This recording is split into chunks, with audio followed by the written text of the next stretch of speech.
سلاو و ریز و هیوین دمک خوش ام لپیش کنگرسی امریکینا جبو وی برنامه تایبت یا کرد کنشن لوی روژا دیار دی دیروکا امریکا دا روژا و گواستنا دا صلاة سروکی. کورد کۆنەکشن هەموو ڕۆژانەیەکی هەینی و سێ شەموان لە بەشی کوردی دەنگی ئەمریکاوە ئامادە و پێشکەش دەکرێت و لە کەناڵی NRT-شەوە ڕاستەوخۆ پەخش دەکرێت.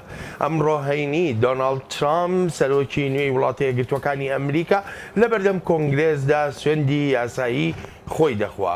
ئەڵبەتە ئەمە وەکو مەڕاستیمێکی مێژوویی تەماشا دەکرێت بە تایبەتیش لە ئاڵوگۆڕکردن یاخود دەستا و دەستکردنێکی ئاشتیانەی دەسەڵاتدا.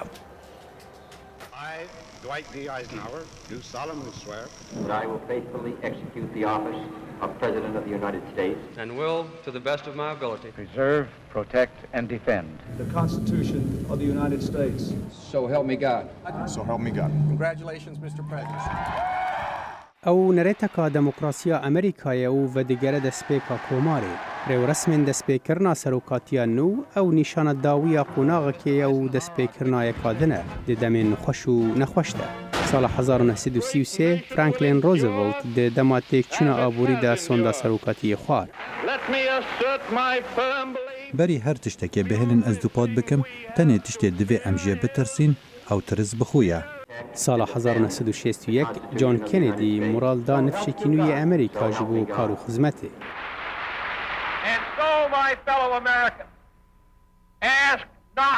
هەوڵاتین منین ئەمریکی نەپرسن وڵات چ دکارە بکێ ji بۆوە بێژن هەن دکارن چ بکەن ji بۆ وڵاتێ خوا. پشتیوی بە 20 ساڵان ڕۆناڵد ڕێگەن کۆماری بە سۆزا بچووکردنە حکوومەتێ هات سەردەستەڵاتێ. دەوێ کرێزەیە نەهادا ئەو نەچارەیە کێشەیانە ئەو بۆ خۆ کێشەیە. پشتی سەرکەفتناویە مەهابووری سەرۆکی هەڵبژاردی دۆناڵد ترامپ گەشتەکە خۆیان سەرکەفتنێدا سۆزدا کۆ تشتێن دە هەلمەتا خۆدا گوتی پێکبینە. بڕاستی ئەف دەمێکی باڵکێشە داغ هین نەهاتیە نەویسین و ئەم نزانانی کا سبەر ڕووپەلیە چاوە ئێخواندن لێ بجارەیەکەم دە دەمێکی درێژدە ئەم دزانیک و ڕووپەلژە ئالیە هەر یەکێ ڤەژیە بێتە نەویسین ئەف تەڤگەرێکە.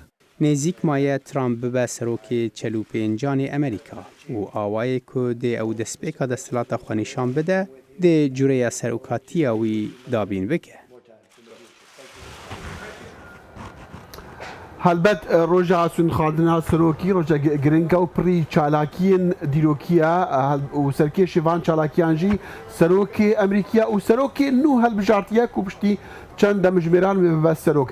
ئەف چالاکی گەلەکن لێ ڕۆژە دەستپێکەیە سەحاریە دەست پێ دیکە هەلبەتە ئەم بزانن کە دەمێ زووێ سەحاری هەتا شەوێژی سەرۆکی نو و سەرۆکی بەرێژی چ دیکن. ڕێوەرسمێن سونخواردنا یەکەم سەرۆکی ئەمریکی جۆرج واشنتن لە سیهی ئافدارە 1993 بوو. لەوێ ڕۆژێ سەرۆک سوێندێ دوخەک و بەڕەوانیە ji دەستورێ ئەمریکا بکە. لێ لە ساڵە 1970 یەکەم جار بوو ڕێوەرسم لە واشنتنا پایتەخت بێن گێڕان لەوێ ڕۆژێ تامس جافرسن بوو سەرۆکێ سێم یە وڵاتی. لە ڕۆژە ڤەگوهاستنا بە ئاشتیا دەست هەڵاتێ سەرۆکێ لە سەرچۆنی و کابانیاخوا پێشوازیە لە سەرۆکی هەڵبژاردی و کابانیاوی و مەزنەکار بەدەستان دکن لە کۆشکاسپی. ئەف تۆڕوتبە لە ساڵە 1937 دەست پێ کرد دەما مارتن ڤان بەرن پێشوازی لە ئاندرۆ جاکسن کری. دەپێڕا بە هەڤڕە ئەو بەرەف کۆنگرسی دچن بۆ ڕێوەرسمن سونخواردنێ. پشتی سونخواردنەی کۆمیتەیە ڕێوەرسمان سەرۆکێن و یەکەڤن دەگەڵ خانمێن وان و تەڤایە کاربەدەستان داخوازی فراڤینە تایبەتە وێ ڕۆژێ لە کۆنگرسێ دکن. جارێکێ لە ساڵە 1997 بوو. موکبێ ji کۆنگرسێ بەرەف کۆشکاسپی مالانوویا سەرۆکی ئەو ژی ڕوویدانێک سرنجڕاکێشە ئەمریکی تم لە بەندێنە. هەنێک جاران سەرۆک و کابانیاخوا ji ئۆتۆمبیلان دەردەکەون و بپیان دناف ڕێزێن خەڵکی ڕادبۆرن. لێ ئێڤاریە هەمان ڕۆژێ سەرۆک و جێگرێوی لە شاهیان ئامادە دەبن و دەبێژنێ ئیناگرال بۆڵز. شێوەیە وان ببۆرینە ساڵان و لە گۆرە باوریە سەرۆکان هاتیە گوهارتن لێ هەرچاوە بە نەهابوویە تۆڕ و تەبە. گوتارە ڕۆژە دەستپێکە دەلیڤایە سەرۆکیە خوا وەکە سەرۆکی زلهێسترین وڵاتی جیهانێ دیار بکات. لێتم کورتی و درێژەهەیە گوتاران لە بیرە ئەمریکیانە کو یەکەم سەرۆکی کورتترین گوتار خوێند ژێ 135 هەڤڵۆکان پێک هاتبوو.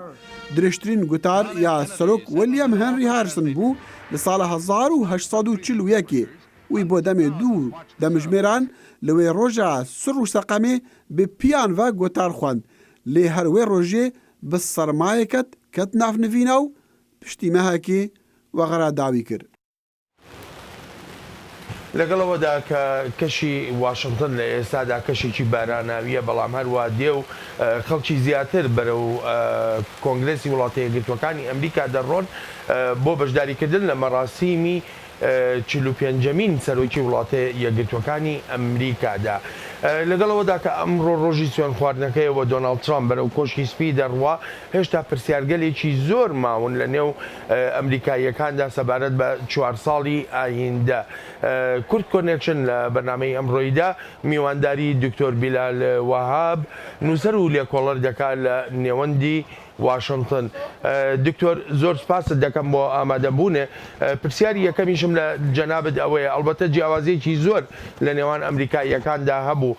ئایا دۆناڵد ترامپ لە ماوەی ئەم 4 ساڵەی داهاتوودا دەتوانێت ببێتە ئەو فریاد ڕەسەکە هەر هیچ نەبێ کە لێنی ئەو جیاوازیانە کەم کاتەوە؟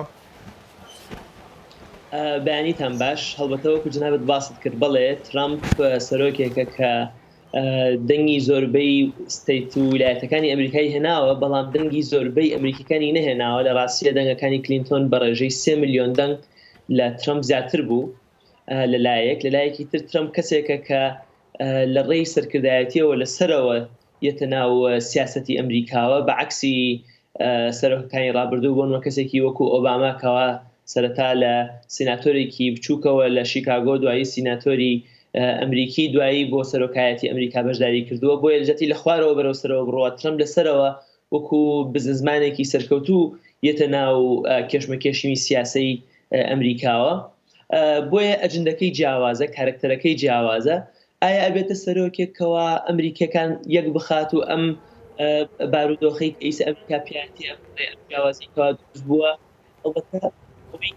ئەوەنینەوە و سەیری ئەەکەین لەوە ئەچێ ترامپ سەرۆکێک بێکەوە جیاوازیەکان زیاتر زەق بکاتەوە چونکە ئەساسی جیاوازیەکان هەڵبژێردراوە. دکتۆر ئەگەر یارمەتیم بەی لێرە من حەزەکە پرسیاریەوە بکەم دەستنیشانکراوەکان بۆ بەڕێوەبەرایەتیەکەی دۆناڵد ترامپ ئەمانە کاریگەریان نابێت لەسەر ئەو ڕەوشە بۆ لێک نزیک بوونەوەکە لە نێو کۆمەڵگای ئەمریکیدا ئەوانەی کە تا دایناون بۆ وەزارەتی دەرەوە سەرۆکایەتی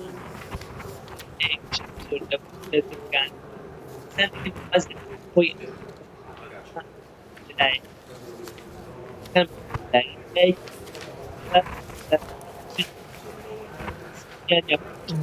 دکتۆر بیلال دەنگەکە ساف نایەتن بە داوای لێبوردنەوە دکتۆر بیلال دەنگەکە زۆر ساف نیە هیوادارم دەنگەکە باش بێ بەڵام دەمیست بچینە بابەتێکی دیکە و بیکەن بە پرسیار لە جانبت بکەن دکتۆر بیلال ئەویش ئەوەیە کە ئێستا دۆناڵد ترامپ ئەبێ بە سەرۆکی ئەمریکا بەڵام ڕێژەی پەسەندکردنی کارەکانی سەرۆک نزمترینە لە ناو زۆربەی سەرۆکەکانی پێشترا ئەوجا دەمانویست پرسیاری ئەوە لێ بکەن بەڵام باسەری ئەم راپۆرتە کورتەیە بکەین لەسەر ڕێژەی پەسەندکردنی سەرۆک.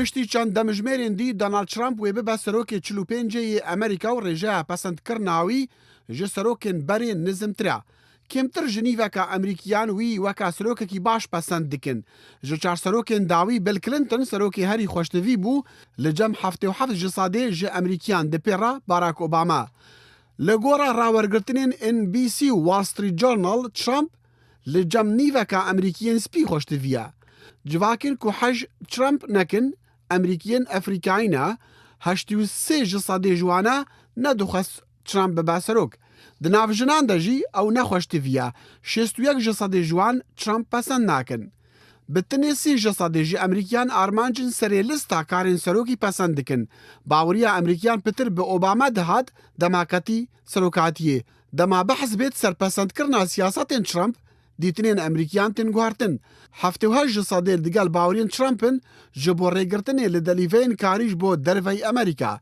64 ji sadê digel projeyên wên jêrxane aborîne û 59 ji sadê digel helwestê wî yê tundin لە دژی داعش. تشتێدیە باڵکێش ئەوە ڕێژەیە بلندە ئەمریکیان 69 سەدێ لە دژی پەیامن ترامپ یەن تویتەرێنە 89 سەدێ ji piştevalên demokratan li dijî wan peyamane. Heta nêzîkî nîveka komariyan jî hez nakin serok peyamên bi Twitterê biweşîne. Doktor Bilal seyr niye ki êsta serokek ebê swênda xwe ebê be serokî felî Amerîka û rêjê piştîwanî lê zor nizme? هەڵبەتە سیرە چونکە لە سەرەتاوە سەرۆکەکان لێم بەرزە دوایەوە وردە ڕێژەکەیان دائەوەزێ بەڵام لە حاڵەتی ترەمپا جیاوازە بەڵام ترەمپ خۆی سەرۆکێکی جیاوازە ئەوانەی کە قسەیان لەگەڵەکەین بەراورد دەکەن لەگەڵ ڕۆناڵد ڕێیگنە کە ئەوی سەرۆکێک بووکەوە خەڵک هەمووی چاوەڕێی کردکەوە سەرکەوتوو نەبێ بەڵام پاشان بوویەکێک لە سەرکەوتوترین سەرۆکەکانی ئەمریکا بۆیە لەوە چێ دڵێکمان بەو نمونەیە خۆش بێکەوە ترەمپ سەرۆکێکی سەرکەوتوو بێت چکە تازە سەرۆکی ئەمریکایە و 4 ساڵی داهاتوو لەژێر دەستی ئەوایە بۆی ئۆباماوە تێبێ هەمومان دڵمان بۆ خۆش بێ و هیوای سەرکەوتنی بۆ بخوازی. باشە بەڕای جەنابێت دکتۆر دۆناڵد ترامپ دەتوانێت چی بکە کە ئەو ڕێژەی پەسەندکردنەوەی خۆی بەرز بکاتەوە؟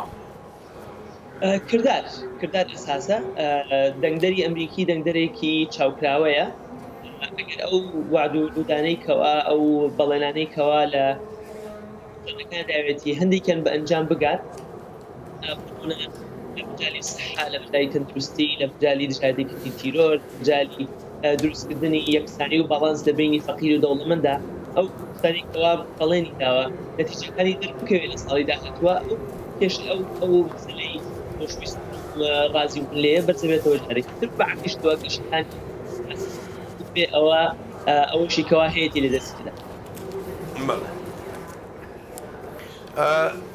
دکتۆر بێگومان خۆت دەزانی کە ئەمڕۆ لە مەڕاستیمی سوێن خواردنەکەدا زۆر کەس ئامادە دەبێت بەڵام زۆرێک لە دیموکراتەکان بڕیاریان داوە کە ئامادە نەبن.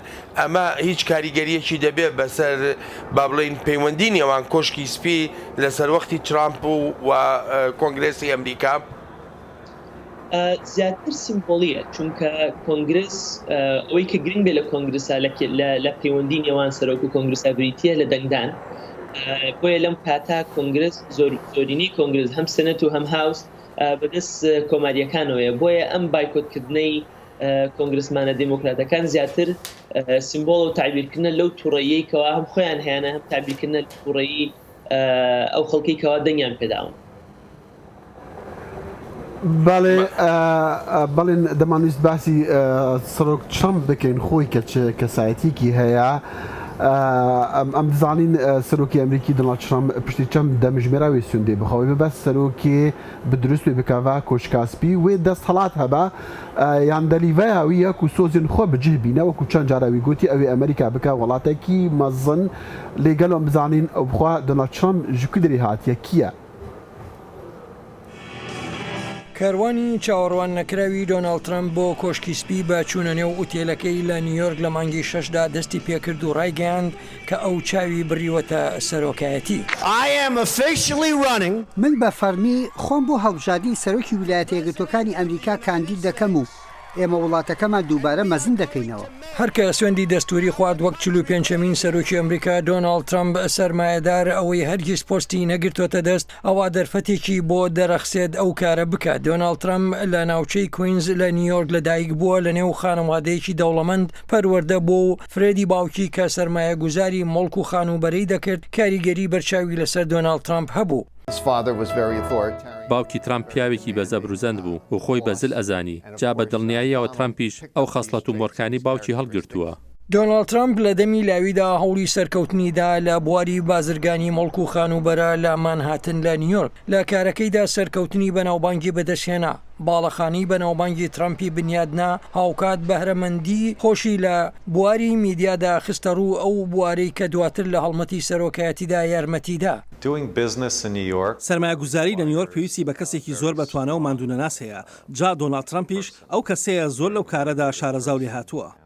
هاوکات ترامپ دووچاری شکست هات کازینۆکانی قمارکردنی ترامپ دووچاری مایەپوچی بوون و هەروەها داڕمانی بازرگانی خانوبەرە زیانی گەورەی لە سامانەکەی ترامپدا تۆمەتەکانی ساختەکاری لە دژی زانکۆی ترامپ و هەروەها 3 جار هاوسەرگەری و 2 جار تەلاق. هاوکات 5 منداڵەکەی ترامپ ڕۆڵێکی سەرەکیان لە هەڵمەتی سەرۆکایەتی باوکیاندا هەبوو. ژیانی کەسایەتی دۆناڵد ترامپ بە هێندی سەرمایە گوزارەکەی سەرنجی خەڵکانی ڕاکێشاوە، بەڵام لە ساڵانی 2000کاندا دۆناڵد ترامپ هەستایەوە بەوەی کە گوتی سەرۆک باراک ئۆباما لە دایکبووی ئەمریکانیە، بەڵام پاشان لە میانی هەڵمەتی سەرۆکایەتیدا ترامپ نکوڵی لەوە کرد. خودی هێلاری کلنتن و هەڵمەتی سەرۆکایەتیەکەی ساڵی 2008 مشتومری ئەوەی هێنایە گۆڕێک کە گوایە سەرۆک ئۆباما لە ئەمریکادا لەدایک نەبووە. من کۆتاییم بەو مەسەلەیە هێنا. دۆناڵد ترامپ بەسەر 16 لە پاڵێوراوانی پارتەکەی کۆماری سەرکەوت بەو پەیامەی کە جێی بایەخ و نیگەرانیەکانی دەنگدەران بوو. دۆناڵد ترامپ ئەو نیگەرانیانی کە بوو ماوەیەکی درێژ لە گۆڕەدا بوون وروژاندنی. هەروەها دۆناڵد ترامپ بە ئاماژەکانی سەبارەت بە خەڵکانی مەکسیکی سنووری خۆی تاقی کردەوە. ئەوان حەشیش و تاوان دێننە وڵاتەکەمانەوە، ئەوانە کاری دەستدرێژی سەر ناموس دەکەن. پلانی کارەساتاوی کۆچبەرانی هێلاری کلنتن کۆچبەرانی تونڕەوی ئیسلامی زیاتر دێنێتە وڵاتەکەمانەوە. ئەمەش نەک تەنها هەڕەشەیە بۆ سەر کۆمەلگاکەمان بەڵکو بۆ سەر تەواوی شێوازی ژیانمان. لەو کاتەوەی دۆناڵد ترامپ هەڵبژاردنەکەی بردەوە تا ڕادەیەک لە وتەکانی نەرم بوون، بەڵام بۆ زانینی کاریگەری وتەکانی لەسەر کۆمەلگەی ئەمریکایی و پێگەی وڵات لە جیهاندا دەبێت چاوەڕوان بکەین هەتا ئەو دەمەی پۆستی سەرۆکاتی دەگرێتە دەست. جوێ سەحاریاک و سەرمایە بەڵێن خەڵکی ئەمریکی ڕوودیکەنا دەوروبەرین کۆنگرسی و لە پشتمە دیارە هەلبەت هێشتا خەڵکتێن و هەتا چەند ساعتی دیژی خەڵکات دێوەرن ji bo ku amadeyî vê bûyera dîrokî bibin ji bo ku Donald Trump dibe serokê 45 yê Amerîka balê rastexwa digel me jî hevkar Heyderkerîm bi nêzîkî cihê rêwresmaya û cihê silavgehê dibêjnê ku li wir Donald Trump sûndê bixwe Heyder em katet baş demû spesiyalê welê bikem rêw hatin û çûn û rêwresmî yan şêwazî hatin û çûn û asayîş lew nawe çûna ke to demêke ber rêgaweyî. بەڵێ دەخیل ئەم کاتتان باش ئەلبەتە بخۆ دەزانی ئەم دەوروبەرە ینی باری ئاسایشی زۆر توندە بە تایبەتی ئەو شوێنەی کە ڕێوڕسمی سوێند خواردنی سەرۆکی نوێ لێ بەڕێوەچێتن نێزیکەی 28,000 کارمەندی ئاسایشی و پۆلیس لە دابینکردنی باری ئاسایشی بەشدارن بە هەموو کەلوپەلێکی پێویستەوە بە هەموو ئامێرێکی ئاسایشیەوە. ئەلبەتە خەڵک هاتوونە وەکو ئاماژەشت پێکرد، بەڵام لەگەڵ ئەوەشە هێشتا خەڵکەکی زۆر بەڕێگاون چونکە باری وەکو باسم کرد باری ئاسایشی زۆر تونند کراوە ئەو دەرگانەی کە کراونێتەوە خەڵکەکی زۆری لێ بەرەبەرە دایان پشکنون دێنە ژوورەوە. باشە حەیدەر مەزەندەی ئەوە دەکرێت ینی بەپێی هەندێک لە سەرچاوەکانی هەواڵ لێرە کە نزیکەی 1 ملیۆن کەس بەشدار بن لە ڕۆژێکی ئاواهادا کە خۆ دەزانی بارانە بێ لەوە لەگەڵ ئەو ڕێو شوێنە ئاسایشێتوندەدا پێ دوایە نزیکەی 1 ملیۆن کەس بەشدار بن. بەڵێن ئەگەر بەراوردی بکەیت لەگەڵ ئەو با بڵێن ڕێو ڕسمەکانی پێشووتر کە مخۆم لە یەکێک دوچەند بەشدار بوومیان بینیومە تا ئێستا خەڵکەکی خەڵک هاتوونە، بەڵام بەو شێوەیە نییە وا باوەڕ دەکرێت کە نێزیکەی 800,000 بۆ ملیۆنێک خەڵک لەو سەرمایە و لەو بارانەدا بەشدار بن. بەڵام لە من وەکو باسم کرد ئەگەر بەراوردی بکەیت لەگەڵ 8 ساڵ پێشتر یاخود 4 ساڵ پێشتر ئەو خەڵکەکی ئەوەندە نهاتوونە، هەرچەندە پێشتریش سەرمایەکی یەکجار زۆر هەبوو، بەڵام ئێستا وەکو باران دەستی پێکردووە خەڵک هەردێن بەردەوام هەردێن، بەڵام ئێستا نەبووتە ئەو ژمارە زۆرەیە. بەشداری دیموکراتەکان چۆنە؟ ینی وەکو تۆ ئاگاداری زۆرێک لە ئەندامانی دیموکراتەکان بڕیاریاندا کە بەشداری لەم مەراسیمەدا نەکەن. بەڵێن لە ئەوانەی ئەندامانی دیموکرات کە بڕیاریاندا هەندێک لەسەر ئەومە بوو کە جان لویسی با بڵێن چالاکوانی مافی مەدەنی کە دۆستێکی ناوبانجی مارتن لوتر کینگ بوو لە کاتی خۆی لەگەڵیا بووە، ئەو زۆر ڕێزێکی هەیە لە ناو کۆنگریسی ئەمریکا بە تایبەتی لە ناو دیموکراتەکانە.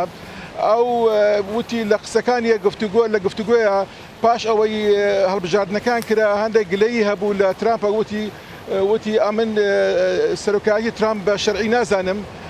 ترامپیش بە تویتر وەڵامی دایە وتی ئەو هەر قسە جان لویس هەر قساکە و هیچ کردداری نییە. تر بووە کێشە لە بەنیان ساز بوو هەندێک لە ئەندامانی بابلین دموکرات نێزیکەی 6 ئەندامن دەڵێن بەشداری ناکە نانێ ڕێمەکەی بەڵێ حیدەر زۆر سپاست دەکەم بە پێچەوانەی دۆناڵد ترامپەوە مایک پێنس جێگری نوێی سەرۆکی وڵاتە یەکگرتووەکانی ئەمریکا یەکێکە لە کەسایەتیە سیاسیەکان 6 گەر لە کۆنگرێسی وڵاتە یەکگرتووەکانی ئەمریکادا بووە ئەمە بێلەوەی کە فەرمانڕەوای ستانی ئیندیاناش بووە. The next Vice President of the United States, Governor Mike Pence. جگری سەرۆک مایک پێنس ژێناوەندە ڕۆژەوەی ئەمریکایە و پارێزکارێکی توندە. خەلک من باش نازکن گو ez kesekî sademe û xristiyanim û ez parêzkar û ji komarya me. Bandora êlata wî li ser nirxên wî hene. Mirovên baş karên baş bi bêdengî dikin ev beşeke ji hebûna herêma navendiya welat weke mînak Îndiyana. Di sala 1990 de dema ew pêşkeşwanî radyokê parêzkar bû wî behsa xeyalên xwe yên pêşerojê kiriye li gel Randy Dicklin li ser karê hikûmetê. Bi gelemperî peyama ku wî dixwest bêje gelek baş geşbîn û afrêner bû. Ew zelamekî îmandar e û cihê baweriyê ye. Ew keseke tu dikarî baweriya xwe pê bikey. Ew ji dil tê. Ew ji dilê tevgera parêzkaran e û ji navenda Amerîkayê tê. Ev du caran bi ser neketê got bibe senatör li dawî de di sala 2000 de bibû nûnerê êreta Îndiyana. Vî sûd ji siyaseta Washington wergirtin lê vî tu carî nedîtiye got hikûmet dikare pirsgirêkên xelkê çareser bike. Em westiyanê ji daxwazkirina ji qata biçûkî ya ronakbîra re ya godûrî me ne got planê baştir ji bo jiyana me dînin û paşîn em wan bikarbînin. Di sala 2012 de Pence vegeriye Îndiyana û bû parêzgar. Nêrînên wî li ser mijarên wek azadiya olê, mafên gey û ji ber avêtina jina kêşe derxistiye nav giftugoyan. Ev yasa maf nade karanê ji bo xizmetguzariya kesan qebûl nekin. Fikir û ramanên Pence yên bihêz bû hevsengî ji bo hilbijartina serokatiyê. Baska konservatîfiya partiya ew e ku di derbara Donald Trump de gumanbar niha dikarin baweriya xwe li Pence bînin. Gelek tecrübe wî heye. Ew di kongresê de maye û di heman demê de ji rêveberiya Îndiyana jî kiriye. Dicklin dibêje nirxên keseyatiyên Pence ji ya partiya wî girîngtir in. Ez bawerim wî ew salûxenek û wêrek vekirî û lîderekî xwedî stratejîk be. Kesiyatiya Pence wê bibe alîkar di rêvebirina hikûmeta nû ya Donald Trumpê de wek cigirê serok. دکتۆر بیلال دوو کەسایەتی تەواو جودا لە یەک بازرگانێکی ناودار سیاسەتمەدارێکی دێرین دەبنە کەسی یەکەم و دووەم لە کۆشکی سپیدا کامیان ڕۆڵیان زیاتر دەبێت لە بەڕێوەبردننی وڵاتدا وابزانم زیاترەوە پرسیارەکە لەوە چی ئەوە بێ کە ڕۆڵەکان چۆن دابش ئەکەن نەک کامیان ڕۆڵیان زیاتر بێ لەوی تریان ترامپ بۆ کەسەیە کە ئەبێتە ڕەمز ئەبێتە سەرۆک ئەبێتە کەسی یەکەم بەڵام تێنەگەیشتنی ئەو لە سیاست و ئەو بۆشاییکەوە لە شارەزایی ئەو لە چۆنەتی کارکردنی حکوومەتی ئەمریکا ئەسپێرێتە پێنس بۆیە کارکردن لەگەڵ کۆنگرس دروستکردنی یاسای تازە ئەو ئامانجانەی کەوا ترامپ هەیەی وەکو سەرۆک گەیاندنی بە ئامانج و گەیاندنی بە یاسا و دروستکردنیان لە واقعی ئەمریکا لە ئەم مەکینە گەورەی حکوومەتی ئەمریکا لەوسەر بدرێتە پێنج بۆیە شتەکە بریتە لە دروستکردنی بەڵانسێک لە ڕۆڵەکانە بەڕای جەنابەت لە سیاسەتی دەرەوەییە دۆناڵد ترامپ هەموو ئەو بەڵێنانەی کە لە کاتی هەڵمەتەکانی هەڵبژاردندا دەیدان بۆ نمونە هەڵوەشاندنەوەی ڕێکەوتنە ناوچەکە لەگەڵ ئێراندا پێت وایە بەهۆی نزیک بوونەوەی لە ڕووسیاوە بتوانێت ئەو ڕێکەوتنە هەڵبۆشێنێتەوە ئەبێ چاوەڕێکین چونکە ئیسە لەلایەکەوە ئەم ئیدارە تازەیە لەلایەکەوە فشاری لەسەرەکە هەڵی وەشێنێتەوە لەلایەکەوە فشاری لەسەرەکەوە ئەم پەیماننامەیە پشتێکی باشە بەڵکو ئەبێ بەڕێک و پێکی ئیشراف بکرێ و چاودێری بکرێت ترامپ خۆشی هەردوو قسەکەی کردووە لە کاتی کامپینەکە بۆیە ترامپی کامپین و لەگەڵ ترامپی سەرۆک جیاوازە ئەو داواکارانەیەکەوە لەسەری ئەبێ ئەو زانیاریانەیەکەوە دەستێکی وەکو سەرۆک جیاوازە بۆیە ئەبێ لە مۆلا چاوەڕێکی بزانین ئەجندای سیاسەتی دەرەوەی چی ئەبێت. بەڵێ دکتۆر دەمویست باسی ئەوە یان پرسیارەوە لێ بکەم بابەتی داعش بینیمان لە ئەو راپۆرتە کورتە لەسەر ڕێژەی پەسەندکردنی کارەکانی سەرۆکیان ڕێژەی خۆشەویستی سەرۆک لە ناو خەڵکدا باسی ئەوە دەکرا کە کاتێ دێتە ڕێژەی یان کاتێ دێتە باسی شەڕی داعش ڕێژەکەی خەڵک زیاتر پشتیوانێ دەکا تۆ بڵێ ترامپ بەهێزتر یان بە شێوەیەکی تونتر لەگەڵ داعش ڕەفتار بکە؟ ئەوە بەڵێنێکی گەورەیە و بەشێکی زۆری ئەوانەی کەوا دەنگیان پێداوە لەسەر ئەساسی مەسەلەی ئەمنی قەومی مەسەلەی پاراستنی نیشتیمان لەسەر ئەو بابەتە بووە. ترامپش بڕیاری داوە کەوا بیکاتە بابەتی ژمارە یەکی سیاسەتی دەرەوەی خۆی، بەڵام لەگەڵ ئەوە شابیرمان نەچێکەوە ترامپ کەسێکی ئایدۆلۆگ نییە، کەسێک نییەکەوە بە ئایدۆلۆجیا بجوڵێتەوە یاخود بە برنامەیەکی ئەخلاقیانەی سیاسی بجوڵێتەوە، بەڵکو کەسێکە بە مەسلحەت ئەجوڵێتەوە. بۆیە لەوەچێ بابی مەسلحەت و دروستکردنی پەیوەندی و پەیماننامە بەستن لەگەڵ ئەو وڵاتانێکەوە یارمەتی بدەن بۆ گەیشتن بۆ ئامانجە. بلال زۆر سوپاس دەسەکان و خۆش لە دەمێک و سەرۆک سوندا سەرۆکاتیە دوخا بە موکبێکی فەرمی بەرەف کوچکا سپی دەچتن لێ بەری چەندێکی یان بەری چەند ڕۆژان باسی هەوە داهاتکردن و هێشتا کاروباری ئەولەهی لە کۆش کاسپی ji بۆ دۆنالد ترامپ نەئامادەنە و ئەو کەسێن کو بەرپرس ژێ ئەولەهیە یان پاراستنە وایت هاوس یەن دموکرات بڕیاردایە و پشتی سودخواهی نەمین حیدەر نەها لە کۆنگرسی دیسان دەگەلمەیە مە دەخواست پرسێژی بکەین ئایا ئەم بابەتە تا چەندی کاریگەری دەبێت لەسەر کارەکانی سەرۆک بەتایبەت ڕۆژی یەکەمی سەرۆکایەتیدا؟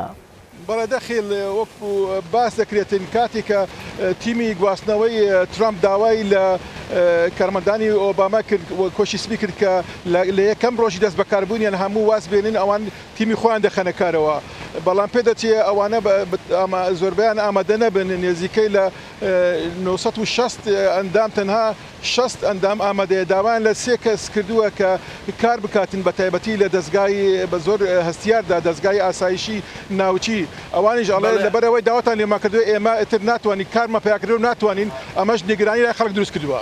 حیدەر ئەگەر زۆر بە کورتی پێم بڵێ ئەمڕۆکەم دوای مەڕاستیمی سوێن خواردنەکە بەڵام هێشتا لە کۆنگرێسدا بەشێکی زۆر لە کابینەکەی دۆنالد ترامپ پەسەند نەکراوە، ئەمە گرفتی بۆ دروست دەکایان نا؟ دروست دەکاتن بەڵام بەو دەرەجێ بەو پلێ نابێتن داوا لە بابڕێن ئەو کاربەدەستانی پێشوو ئۆباما ئەکەن ببینێنەوە تا بەلایکەمەوە تا هەفتەیەکی تر تا ئەوانە پەسەند دەکەین بڕیارە سییان پەسەند بکرێ ئەمڕۆ یاسبێنێ بەتابەتی لە دەستگای ڕاستی. بەڵێ سپاس حیدەر دەست خۆش بەڵێ تزانین ئەنها ئۆباما لە کۆش کاسپی پێشوازی لێ دۆنالد ترامپ دکا و خانمایی دکا وەکو ڕسمێکی و تێنە کۆنگرسیش بۆ ڕێوەرسمان لێ سەرۆک ئۆباما سەرۆکێکی گەریک ناودار بوو و نەها کۆچکاسی دەرکەوتن دەگەڵ هەندێکی کوکالێک پشتەوانیە خەڵکی هەیە باش کردیان ئەم ناوداری سەرۆک ئۆباما هەر تەنها ئەوە نەبوو لە ناو وڵاتە یەکگرتووەکانی ئەمریکا تەنانەت لە جیهانی دەرەوەشە بۆ نمونە لە وڵاتێکی وەکو هندستانە مناڵان با بڵین پێشنیازێکی نەوە بۆ سەرۆک ئۆباما دەکەن پێی دەڵێن تکایە وەرە بۆ لای ئێمە و بە مامۆستا. Mr. Obama, this is a job offer for you. کارێکی نو ji بۆ ئۆباما لە هەندێ پەیدا بوویە. زارۆک دixwazin ew bibe mamostayê wan li ekanşa ya ku rêxistineka nehikûmî ye. If you're thinking why you, well, we have many reasons.